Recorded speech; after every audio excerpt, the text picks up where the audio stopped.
रावलपिंडी थाना बनी के दूध मोहल्ला नेक आलम राजा सुल्तान में मुलजमान ने बत्ता न देने की पादाश में ख्वाजा सरा के घर में दाखिल होकर तोड़ फोड़ की और नकदी भी ले गए।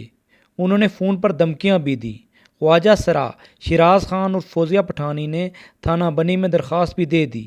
ख्वाजा सरा शिराज खान और फौजिया पठानी ने वाक़े की तफसील बताते हुए कहा, हमारे साथ अजीब वारदात हुई है। पहले भी मुझे धमकियाँ देता रहा। इस तरह ही मेरे घर में आके कितनी मरतबा इसने एक मरतबा मेरे चाकू मारा, इससे मेरे से पैसे लूटे। फिर मैंने जाके थाना बनी में दरखास्त दी लेकिन कोई उस पर कार्रवाई नहीं हुई।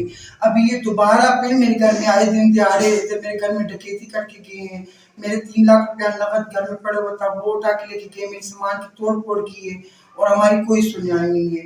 मैंने इससे पहले भी इसके खिलाफ 2-3 दरखास्तें दी है लेकिन इसको पुलिस वालों ने मना भी किया। उसके बावजूद भी ये बार बार आके मुझे तंग करते हैं और इस तरह मैंने जबरदस्ती पैसे लेके हमारे घर की तोड़ भन की देखें, ये देखें हमारा सारा कुछ तोड़ गए, हमारे पैसे भी ले गए हैं। ये देखिए ना सर ये देखिए सारा हमारे घर कैसे किया हुआ है।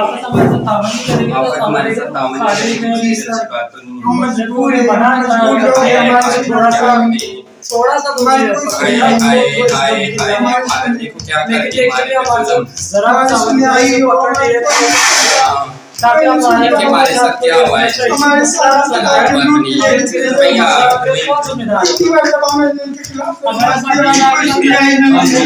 इतना तोड़ फोड़ करके गए हैं। ये देखें क्या हमारे गुरु को जाती में क्यों हमारे गुरु को कुछ हो गया, जान खत्म किए दी जाती है।